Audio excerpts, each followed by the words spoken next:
Good morning, dear students. How are you?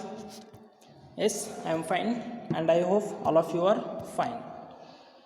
So, in the last class, we have discussed about the northern mountains and plains. Okay. So, in this class, we are going to discuss about the next place, that is the Himalayas mountain range. Okay. So, let's start. So, importance of Himalaya. Yes.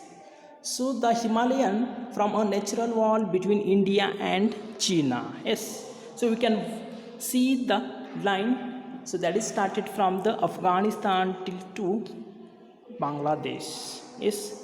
So the line. So this line is a Himalayan mountain range. Okay. And it lines the mountain, that is the Himalayan mountain lines. It stops the beating cold winds from entering India. Yes. So China, there is a cold. So that's why the beating cold. That is the beating cold winds come from China. So the Himalayan mountain range, it tops the entering in India and thus keeping us warm. So Himalayan mountain range, it is a it is a wall. It tops the cold winds from the China. Yes, and that's why our India is warm. And they also stop the rain-bearing winds from leaving India, and which results in good rainfall in the northern part of our country. Yes. So the Himalayan mountain range, it is a wall, and it also stops the cold winds from the China and also rain-bearing winds from leaving India. So that's why our North India gets the highest rainfall. Yes. And next, the rich forests of Himalaya provide us with valuable products like timber is there, medicinal herbs are there, honey and resins.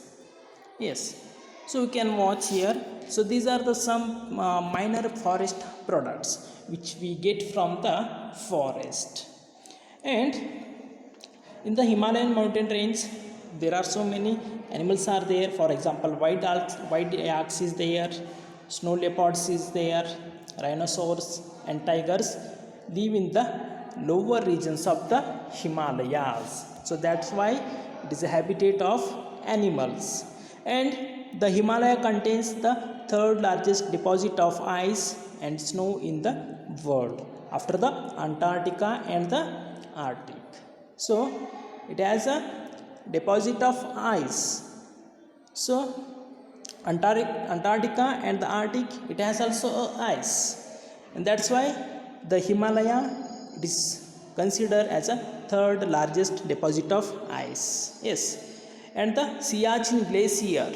Yes. So we can see the picture. So it is a picture of Siachen glacier, and it is the second longest glacier in the world. Yes. And many important rivers of North India that originated from the Himalayas. So that's why Himalayas, it is considered of a birthplace of rivers. Yes. And the Gangotri glacier.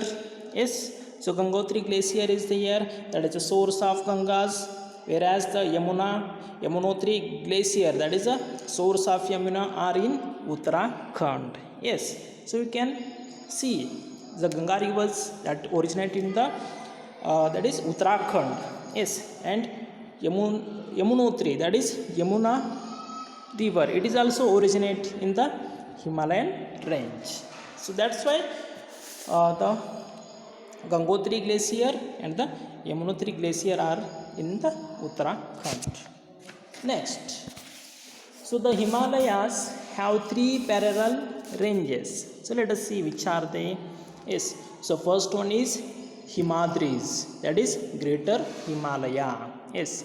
Another one, next one is second range, that is Himachal range, that is known as Lesser Himalaya. Yes. Last one is Shivalik, that is Lower Himalayas. So first one is Greater Himalaya, another one is Lesser Himalaya, and third one is Shivaliks. Okay, so let us discuss about the first range, that is the Himadri range. Yes, so the Himadri range, this is the highest range of the Himalaya and the northernmost. Yes, so you can observe here the line, that is they have mentioned the Greater Himalaya line, that is the Himadri range. It is the highest range of the Himalayas, and that is in the northernmost part of the Himalaya range, and the average height of the mountains is here 6,000 meters. Yes, how much? 6,000 meters, and that is why they are called the Greater Himalayas, because the mountains had a 6,000 meter height, so that's why it is also known as Greater Himalaya. Next one is, and the cultivation and human habitation is not possible here, as these mountains are always covered in snow. Yes, so this is a snow covered area, that's why we can't found cultivation and human habitation in that area. And the glaciers are found here. Yes, and they slowly slide down the mountains, and as they reach warmer regions they begin to melt and form the perennial river of the Indian subcontinent. For example, Indus, Ganga, Jamuna, and Brahmaputra. Yes, so you can observe the the Indus, Ganga, and Brahmaputra rivers. Yes, and next one is the Himachal range. Yes, so this is the middle range. Yes, the Lesser Himalaya or the Himachal range, and this is the middle range of the Himalayas, and the mountains here are not as high as the Himadris. Yes, and so this is called as the Lesser Himalayas. So that is the mountains height is only 3,000 meters, whereas the Himadri mountain range, it has 6,000 meters height of the mountains. And there are beautiful valleys and hill stations are here. Yes, for example, the Kashmirs and Kullu and Kangra valleys. So these are the popular tourist destination. Yes, and also hill stations like Shimla is there, Mussoorie, Nainital, Almora, Gangtok, and Darjeeling. So these are the places that attract tourists from all over the world. Yes, and high mountains passes such as the Rohtang Pass. So you can observe here. So this is a Rohtang Pass. Yes, and that is in Himachal Pradesh. Whereas another prominent pass is Nathula Pass. So where does it come? So that is in Sikkim. Yes, so Nathula Pass is in Sikkim, and the Rohtang Pass is in the Himachal Pradesh. So these are the two passes that are in Himachal range.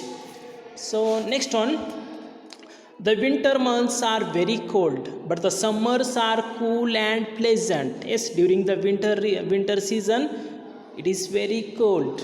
Yes, and in the summer, that is also cool plus pleasant climate is there. Yes, and the climate is suitable for agriculture, and there are fruit orchards in the lower slopes of these ranges. Yes,